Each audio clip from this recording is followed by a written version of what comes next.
Class 10 अध्याय 3, ठीक है, जिसका नाम का दिया है दो चर वाला रैखिक समीकरण। तो दो चर वाला रैखिक समीकरण किसे कहते हैं? तो ऐसा समीकरण जिसमें दो चर x और y हो और उसका घात का हो 1 हो या बिना घात का हो, उसे रैखिक समीकरण अर्थात दो चर वाला रैखिक समीकरण कहते हैं। ठीक है, देखिए इसका परिभाषा लिखते हैं हम। दो चर वाला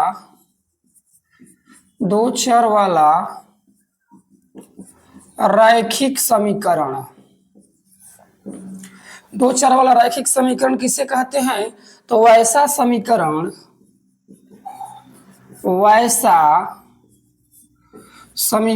जिसमें दो चर हो और उसका घात एक हो, उसे दो चर वाला रैखिक समीकरण कहते हैं। रैखिक समीकरण कहते हैं। ठीक है, दो चर वाला रैखिक समीकरण किसे कहते हैं? तो ऐसा समीकरण जिसमें दो चर x और y हो और उसका घात का हो तो 1 हो, उसे दो चर वाला रैखिक समीकरण कहते हैं। ठीक है, तो दो चर वाला रैखिक समीकरण होता क्या है? तो लिखते हैं दो चर वाला रैखिक समीकरण। दो चर वाला रैखिक समीकरण क्या होता है? तो यही होता है ax plus bx plus c बराबर 0।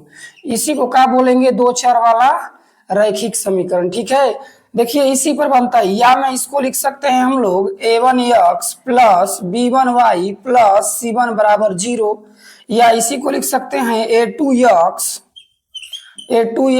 प्लस b2y प्लस c2 बराबर 0। देखिए इसका 3 गो कंडीशन होता है। पहला में होता है a1 बटा a2 बराबर नहीं है b1 बटा b2, तो a1 बटा a2 बराबर नहीं है b1 बटा b2। इसका लिख देंगे आप लोग प्रतिच्छेद करती रेखाएं।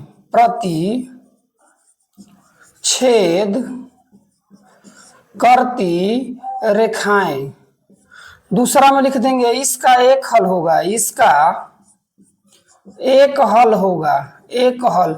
हल का एक और नाम है का अद्वितीय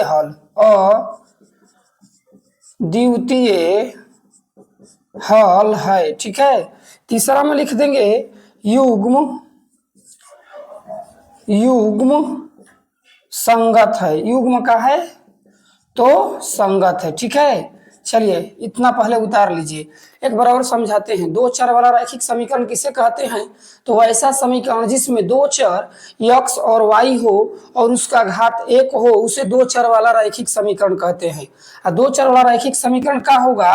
तो ax प्लस by, यहाँ by रहेगा, ax plus by plus c बराबर 0। ठीक है, उतारिए। दूसरा क्या होता है? तो यही होता है a1 बटा a2 बराबर b1 बटा b2 और नॉट इक्वल टू c1 बटा c2। तो इसका 3 गो हल लिखेंगे हम लोग। पहला में लिखेंगे का रेखाएं समांतर होगी। दूसरा में लिखेंगे इसका कोई हल नहीं है, इसका कोई हल नहीं है। तीसरा में लिखेंगे युग्म का है असंगत है। ठीक है, अब तीसरा होता है इसका जब तीनों बराबर हो। तीनों का मतलब क्या? a1 बटा a2 बराबर है b1 बटा b2 और बराबर है c1 बटा c2 ना। जब तीनों बराबर रहेगा तो इसका होता है का रेखाएं संपाती होगी, इसका अनेक हल होगा और इसका युग्म का होगा तो संगत होगा। ठीक है, यहाँ लिखेंगे रेखाएं संपाती होगी। संपाती का मतलब होता है ना, ये वो रेखा है, इस पर भी का दूसरे रेखा जाए, इसका मतलब होता है संपाती। और दूसरा में लिख देंगे इसका अनेक हल है, इसका अनेक हल है। तीसरा में लिखेंगे इसका युग्म का है, तो युग्म का है तो संगत है। ठीक है, देखिए इसमें से कोई एक कंडीशन पूछता है, जैसे हम एग्जाम्पल लेते हैं, एग्जाम्पल में लिख रहे हैं हम पहला 2x प्लस 3y प्लस 4 बराबर 0, और एक ठो लिख रहे हैं 6x प्लस 3y प्लस 4 बराबर 0। रेखा के बारे में बताएं, कौन सी रेखा होगी, कौन सी रेखा होगी। कोई एगो पूछेगा ना, तो रेखा के बारे में पूछेगा, ना तो हल के बारे में पूछेगा, ना तो युग्म के बारे में पूछेगा।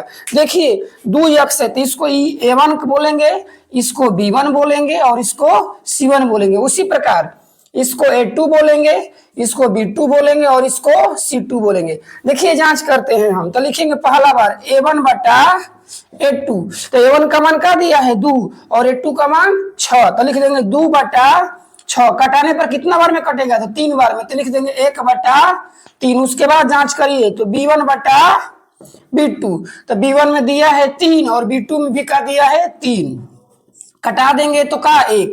जब दोनों बराबर नहीं है, दोनों का मतलब का a1 बटा a2 और b1 बटा b2 का मान कहाँ बराबर है, इसमें आया है 1 बटा 3 और इसमें का आया है 1। जब दोनों बराबर नहीं है तो इसका c1 बटा c2 जांच नहीं करेंगे, तो लिख देंगे हम लोग, इसका यहाँ लिखते हैं a1 बटा a2 बराबर नहीं है b1 बटा b2, तो इसका क्या होगा आगे बताए पहला वाला में, इसका हो जाएगा प्रतिच्छेद करती हुई रेखाएं। ठीक है, चलिए इतना उतारिए पहले आप लोग।